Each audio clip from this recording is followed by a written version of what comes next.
Hemant sir, जो मैं सवाल कर रहा था, आखिर ये मानसिकता, ये डर क्यों? और ये तो सबको पता है भाई, आज की तारीख में नीतीश कुमार साहब कब क्या हुआ करते थे, वो थे की बात ही सब अलग हो गई। आज की तारीख में क्या है वो तो दिख रहा है। पिछले 20 साल से आप किसकी गोद में बैठ के सत्ता में हैं, सत्ता के लिए आप कब क्या क्या कर देते हैं, और नाम आपको चाहिए कर्पूरी ठाकुर का। क्यों? जी हेमंत सर। धन्यवाद। जो यात्रा चल रही है राहुल गांधी की, इस यात्रा ने एक तरह से सरकार के मन में बहुत बड़ा खौफ पैदा कर दिया है। सरकार डरी हुई है, सहमी हुई है, और इसलिए सरकार और सरकारी दल के जो लोग हैं वो इसको लेकर के अलग अलग तरह की बातें कर रहे हैं। सबसे पहली बात तो ये है कि जो एजेंडा अपने सामने सबसे बड़ा एजेंडा है वो है SIR का। उसने एक तरह से पूरे देश के सामने ये खुलासा कर दिया कि SIR इस देश में किस तरह से बिहार में उसका प्रयोग शुरू हुआ है, और वह उस प्रयोग के निशाने पर सबसे ज़्यादा दलित, आदिवासी, पिछड़ा, अति पिछड़ा, पसमानदा ये लोग हैं। और ये साबित हो गया है। 65 लाख लोगों की जब लिस्ट आई है तो सब जगह मरे हुए लोगों में, विस्थापित लोगों में, स्थानांतरित लोगों में, डबल वोटर के नाम पर, लापता लोगों के नाम पर जिस तरह से वोटर हैं सामने में हैं, ऐसे लोगों के नाम आ रहे हैं। वो लोग बूथ पर खड़े होकर के, BBC ने रिपोर्ट अभी दिखाई है कल ही, उसके और बहुत सारे लोग आए हैं। आरा में आकर के, पटना, दिल्ली के लोग रिपोर्ट कर रहे हैं कि जाकर के घरों घरों में जाकर के लोग दिखा रहे हैं कि मैं जिंदा हूँ, मेरा ये देखिए, इस कटे हुए जिसमें लिस्ट में नाम डाला हुआ है कि मर गए हैं, मैं महिलाएं हैं, पुरुष हैं।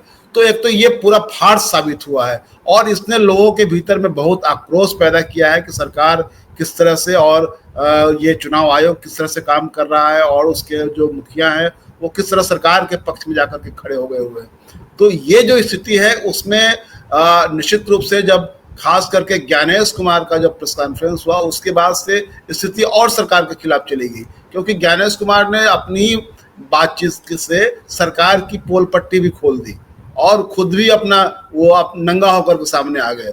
तो जो इसी परिप्रेक्ष्य में जो वोटर अधिकार यात्रा निकली हुई है, ये अधिकार यात्रा, इसको आप, ये कोई रूटीन यात्रा नहीं है। मैं समझता हूँ कि विपक्ष को या राजनीति में जिसको भी काम करना है, कोई भी पॉलिटिकल फोर्स हो, उसको जनता के बीच में दिखाई देना चाहिए।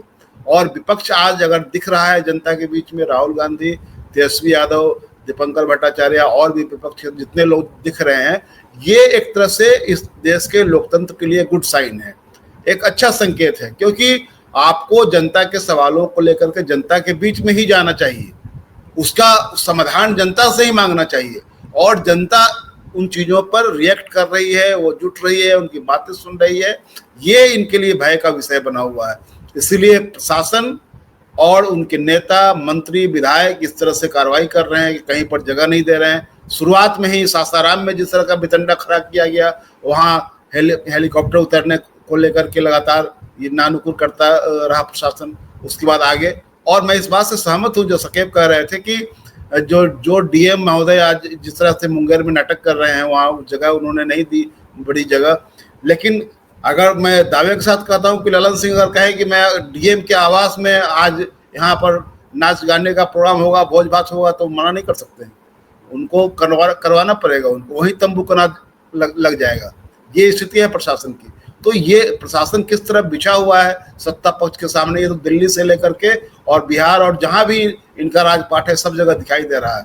तो ये जो वोटर अधिकार यात्रा का जो असर है, जो उससे जो नैरेटिव बिल्डअप हो रहा है, वो इनके खिलाफ जा रहा है, और इनको इसमें अपने बचाव में कुछ कहने के बदले में इस तरह का फॉल्स नैरेटिव लेकर के कि जननायक क्यों आपने अपने नाम के, राहुल गांधी ने, मुझे नहीं लगता है कि मांग करके ये लगा लिया है, या उनकी पार्टी ने की ओर से लगाया गया है, उनका प्रचार टीम ने जो नैरेटिव खड़ा किया है, वो ये इसकी डिटेल जानकारी मुझे नहीं है। लेकिन राहुल गांधी इस देश में न्याय के लिए लड़ रहे हैं, अन्याय के खिलाफ न्याय के लिए लड़ने वाली शख्सियत के रूप में उन्होंने अपने आप को स्थापित किया है, और बहुत ही विपरीत परिस्थितियों में स्थापित किया है। ये किसी को वो उनमें लग सकता है कि वो आज यहाँ शिफ्ट हो रहे हैं, वहाँ शिफ्ट हो रहे हैं, लेकिन क्या वो कभी अन्याय के पक्ष में शिफ्ट होते हुए दिखाई दे रहे हैं? मैं मानता हूं कभी नहीं। हमेशा सॉरी, हमेशा यह शख्स न्याय के पक्ष में खड़ा होता हुआ दिखाई देता है। उसको आप कोई कह ले कि ये आज यहाँ इनकी शिफ्टिंग हो गई, वहां शिफ्टिंग हो गई, लेकिन मैं इस शिफ्टिंग को कभी भी अन्याय के साथ जाता हुआ नहीं देखता हूँ, जनता के खिलाफ जाता हुआ नहीं देखता हूँ। ये खासियत है, और ये जो है उससे मतलब नहीं है। आप जब व्यक्ति जब जनता के बीच में उतर गया है कोई नेता, तो उसको जननायक और न्याय योद्धा और ये प्रेम का पुजारी या जो कुछ भी कह लीजिए, जो कुछ भी उनके नाम के आगे जो लगाना है, वो लगाने के लिए जनता आखिरकार वो तय हो जाता है, डिस्कोर्स में वो तय बिल्डअप होता है। उसके लिए चिंता करने की जरूरत नहीं है इन लोगों को। ये लोग जो इनको जवाब देना चाहिए कि राहुल गांधी की यात्राओं में इतने अवरोध क्यों खड़े किए जा रहे हैं, और दूसरी बात यह है कि जो राहुल गांधी सवाल खड़े कर रहे हैं उन सवालों का जवाब क्यों नहीं दिया जा रहा है, क्यों नहीं दिया जा रहा है। ये ज्यादा इंपॉर्टेंट है, ये ज्यादा इंपॉर्टेंट है। ये हर चीज को गौर कर रहा है कि आखिर जो सवाल खड़े किए जा रहे हैं, क्योंकि लोकतंत्र में अगर पूरी उस प्रक्रिया पर सवाल उठ रहा है और एक भी सवाल अगर उठ रहा है तो उसको उसका आंसर करना तो जिम्मेदारी है। और आप आकर के क्या करते हैं, स्पीच देते हैं, जैसे चुनावी भाषण दिए जा रहे हैं आज की तारीख में। लाइन आप वो लेते हैं जो सत्ताधारी दल के तमाम नेता ले रहे हैं, सेम वही वर्ड्स, सेम वही लाइन, उन्हीं भावनाओं, उन्हीं मुद्राओं के साथ। अरे तुम एक संवैधानिक संस्था के मुखिया हो कि एक पार्टी के कार्यकर्ता, एक पार्टी के नेता जो आकर के बैठा दिए गए हो और जो है वो भाषण कर रहे हो। 6 महीने से उठाए जा रहे सवाल का जवाब एक तो देने आए। संडे का दिन चुना क्योंकि राहुल गांधी की यात्रा शुरू होनी थी, तेजस्वी यादव उस दिन सड़क पे उतर रहे थे, और ये तय था भाई इनपुट, जाहिर सी बात है कि सत्ता के पास इनपुट हर चीज का होता है, तो इनपुट तो इनके पास भी आखिर सरकार के पास रहा होगा ना, कि जब राहुल गांधी और तेजस्वी यादव सड़क पर उतरेंगे तो सड़क कैसे भरेगी, कैसे जो है वो उनके पीछे लोग खड़े होंगे। और 9 जुलाई को उसका एक ट्रेलर ये लोग दिखा चुके हैं।